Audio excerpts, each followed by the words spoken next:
time I've been woken at night, a frantic man upon my door knocking. He begs me to hurry and tend to his wife, for a child won't be too long in coming. My name is Ariana Brophy and welcome to the Piano Factory Sessions. Today we have Rowan and Rosie of the band The Wilderness Yet. So because folk music is a really broad term, can you tell us a little bit more about your specific brand of folk? I think a lot of people, when you say folk, they think Bob Dylan. Yeah. And because I grew up on the west coast of Ireland, and when somebody says folk, I think like trad dance music, like on fiddles and boxes. I think we tend to say that we play traditional music more than folk because it's less broad. Mm-hmm. Oral tradition, things that have been handed down, and nobody knows who wrote them, but they've been handed down through many, many generations and changed slightly and evolved slightly to their best form now. It's a living tradition, so we keep evolving them. So that's nice. That's really wonderful. So your band is called The Wilderness Yet. Where does that come from? So it's from quite a famous poem by Gerard Manley Hopkins, who is a Welsh poet. It's from a poem called Inversnaid, and it goes, what would a world be once bereft of wet and wildness? Oh, let them be left, the wildness and wet. Long live the weeds and the wilderness yet. It was actually one of the poems we read at Rowan's grandma's funeral. Mm-hmm. She was an ornithologist and like a really avid naturalist, so a big part of what we want to put out there on stage, really. Yeah. So I know that you worked on a project called Songhive. Can you tell me a little bit about what the motivation behind that was? So I started Songhive to raise awareness and money for the plight of our bees, because the bees are dying out. They're in real trouble. And I mean, along with most other insects and therefore birds and therefore, everything else. But the bees struck me as like a clear symbol. And they pollinate something like 80% of our crops. And then I heard lots of other folk artists slyly referencing the fact the bees were dying out. And I thought, wouldn't it be nice if we could get all of those songs together and put them in a compilation album and sell it in aid of the Bee Cause, which is a big Friends of the Earth charity. Amazing. And we've raised like over $5,000 to date, That's which is really incredible. good. Because it was supported by the English Folk Dance and Song Society. Mm-hmm. They gave Rowan a bursary to do it. I wasn't sort of out of pocket for the CDs, so literally it's not just the profits, it's like all of the money from the CDs can go straight to charity. It's great. Is it available online? It is. It's from songhive.co.uk. Amazing. We'll link to that in the description. Great. Yeah, actually it was for that project that we got together first as a trio. I really wanted Filipe to come and play some guitar for us. He came along and he just blitzed it, basically. He was amazing, and it was so quick and easy to work with him that we thought, why aren't we doing this all the time? So we started up, really. He's a gem. Now, I did notice that your fiddle has 5 strings. Can you tell me a little bit about that?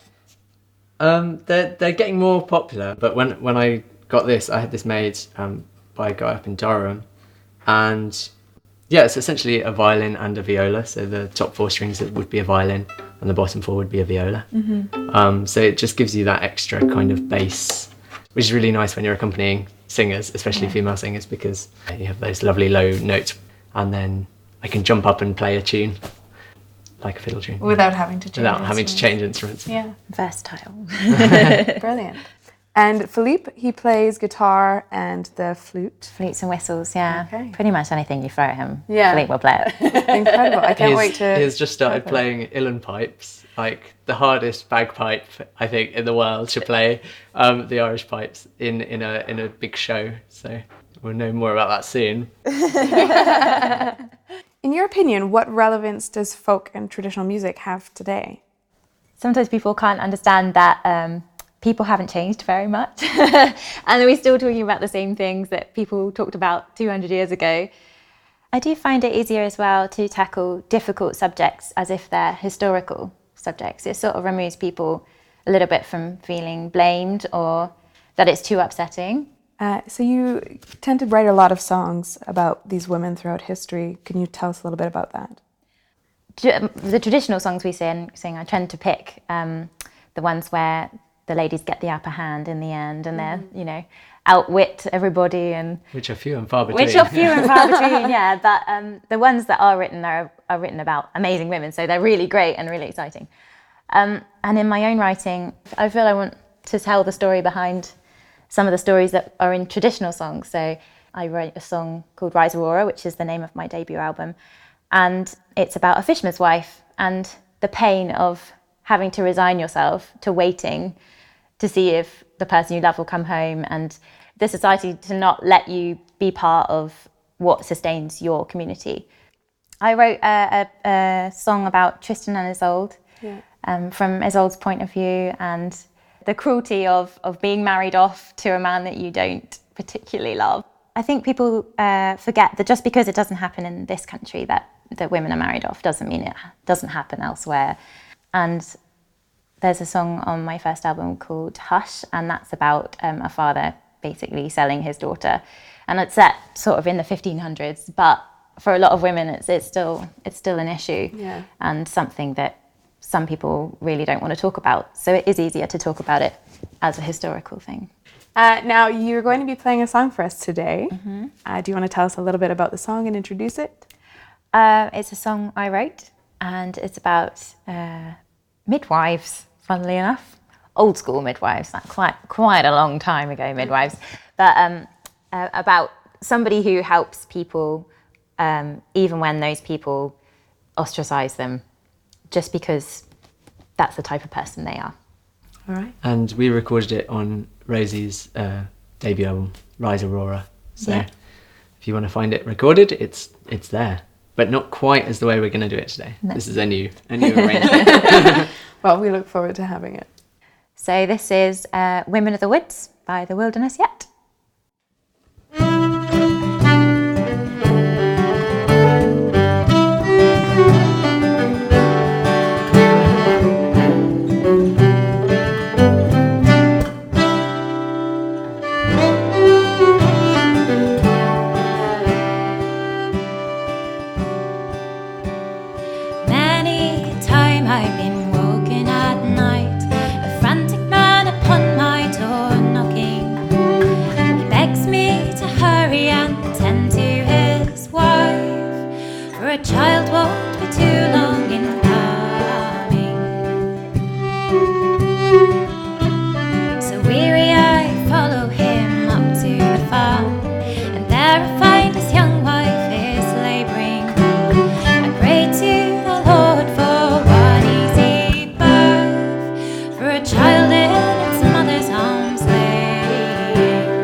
If